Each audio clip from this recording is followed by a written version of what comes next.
Alright, what's up guys, Single Player Nacho here.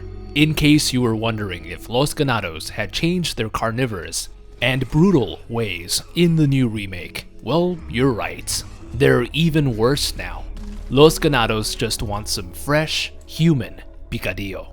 The introduction to the game makes us well aware of that, as a new, never-before-seen look at an unfortunate, unidentified victim is given the Los Illuminados treatment, who is then painfully tortured and sacrificed.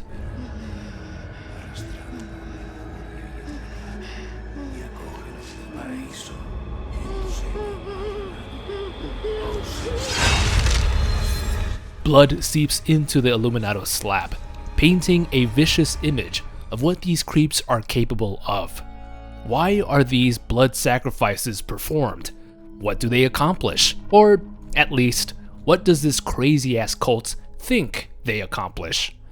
In Chapter 4, Leon must venture into different areas throughout the lake, and it may not be obvious at first, but these spots are intricately connected more than just being next to each other. Victim number 1 is found by traveling back into the lakeside settlement, and to make things scarier, during a dark downpour. Obviously, the game is gonna include Ganados everywhere you go in order to amp up the action, but they seem to be guarding this spot. It's weird to say the least. At this point, they should be looking for you towards the church. Still, not surprising, they're just creepy bastards. The first victim is locked behind a specific door within this area, and the key is found in the village chief's manor, a place that is heavily guarded and incredibly forbidden for outsiders, so you know there's something important and fucked up going on here.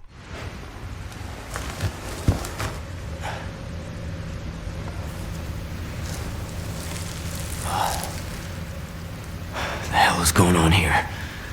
Strung up and mutilated, this unnamed woman has a clear open chest wound and a painted Los Illuminados insignia on her face.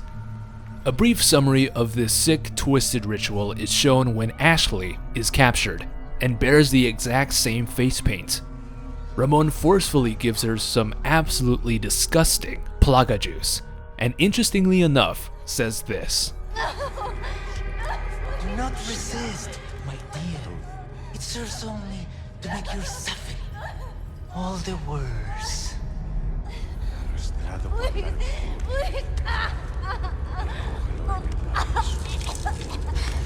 You sick!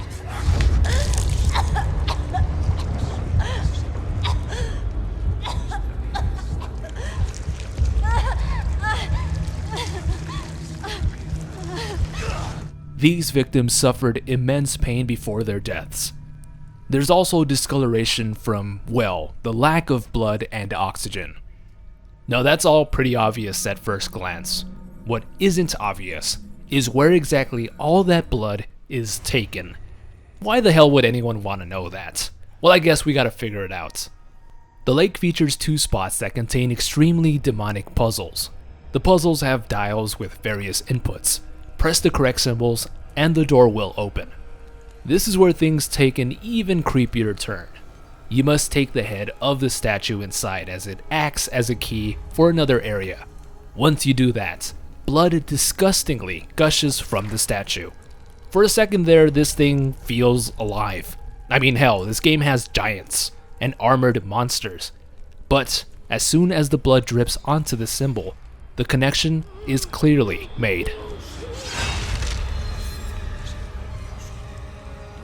That's right, these 2 puzzles feature the blood of the 2 innocent and unidentified victims. Outsider blood is rich around these parts, and for a cult as brainwashed and insane as Los Illuminados, just about anyone is a target for a quick little ritual. Note the names of the 2 statue heads, the blasphemer's head and the apostate's head. It shows a severe level of hatred towards outsiders, as they are genuinely seen as horrible, sinful people. Of course, this is just a way for Osmond Saddler to keep the cattle under his command. Even crazier yet, this same symbol is found just outside the village's church, a spot of utmost significance to these crazy people. Victim number 2 is found on the same slab from the cutscene, just above victim number 1's location. Same MO, a blow to the chest, and her blood was sapped for sacrificial purposes. These two murder scenes are a little more off-putting than usual. The silence of the nearby woods, along with the fact that the murderers are out there running around looking for you. It's very eerie. A sad and unfortunate end, but there are clues as to how this all happened. A journal found early on in the game sheds light on the two victims. The file is known as Village Records Volume 3. It details the increasing famine and despair that's taken over the Ganado village, with the pages literally counting down to their deaths. As many as 30 villager deaths in a single day. As a side note, this may finally explain the corpse cards found in the original RE4. The page states, 30 people have starved to death. 5 cows will be slaughtered. The patriarchs gather to cast lots. 6 more chosen for Lord Saddler. Translating this into modern English, the patriarch is known as the head of the family. Casting a lot is essentially doing the will of the gods. So in simpler terms, the men of the family have chosen villagers that must be sacrificed, for it is the will of God, or Osmond Saddler in this case. Sacrifice is a pretty big thing around these parts. Next page states, 8 more today, 4 more today, 11 more today. Even Los Ganados aren't safe from themselves. I wonder what the selection process was for these sacrifices, but it may be an even more messed up reason why there are hardly any children found in the village. Osmond Saddler may not have found any use for them. In the original, the children of the village were killed off simply because they weren't compatible with Las Plagas. This would definitely serve as an even darker explanation. And the final page. 2 outsiders got lost and wandered into the village. We took them to the altar for the ritual. No need to cast lots today. Those 2 outsiders are undoubtedly our 2 victims. They took a wrong turn, or to put it more bluntly, the worst turn. And when a cult is desperately looking for sacrifices, these 2 unnamed women came in at the worst time. Los Illuminados believed that the outsider blood would rid them of famine and starvation. That's why they did it. And the game does a fascinating, yet obscure way of showing this. The pathway to the Hunter's Lodge in the very beginning of the game has a badly decomposed animal laying on the floor. Its smell is so putrid that Leon covers his face immediately. The lodge itself has some pretty alarming cooking, as it is clearly filled with mold and nasty stuff. There are other items found here that just scream desperation for any kind of food source. The cows found in the farm are extremely malnourished. Their bones are clearly visible, which is just very sad to see. I mean, hell, there is a boneyard from all the dead and sacrificed animals. The fish farm has a sea of dead fish. I'm sure they had a taste of plaga juice and, well, they just couldn't handle it. A very dire effect has taken place, and it has hit just about every area in the village. And if you're living and breathing anywhere near this place, it's going to find you. And to Los Ganados, animal or human, it's all the same. They will sacrifice you in order to obey their god, whose favorite color is undoubtedly purple. Just like this guy who's sacrificing a couple of pounds.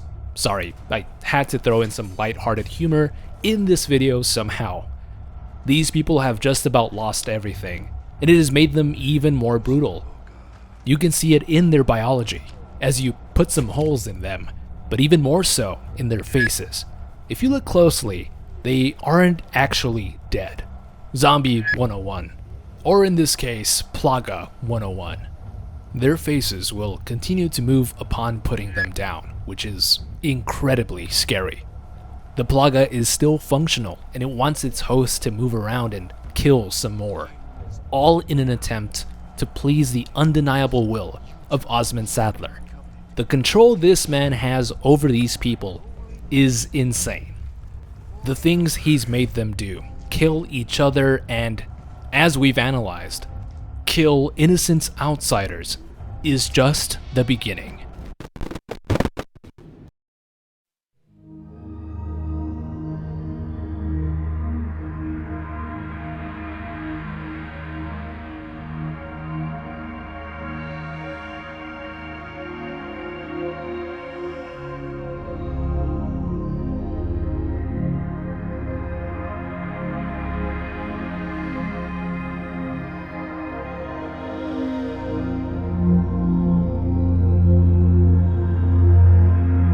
Well, thank you guys so much for checking out this video. I hope you enjoyed it. Let me know in the comments down below what you guys think of the game overall. This is the first video post-release. Have you finished the game? Have you enjoyed it? What was your scariest moments? Let me know in the comments. Don't forget to like and subscribe for more horror lore, lists, and mysteries.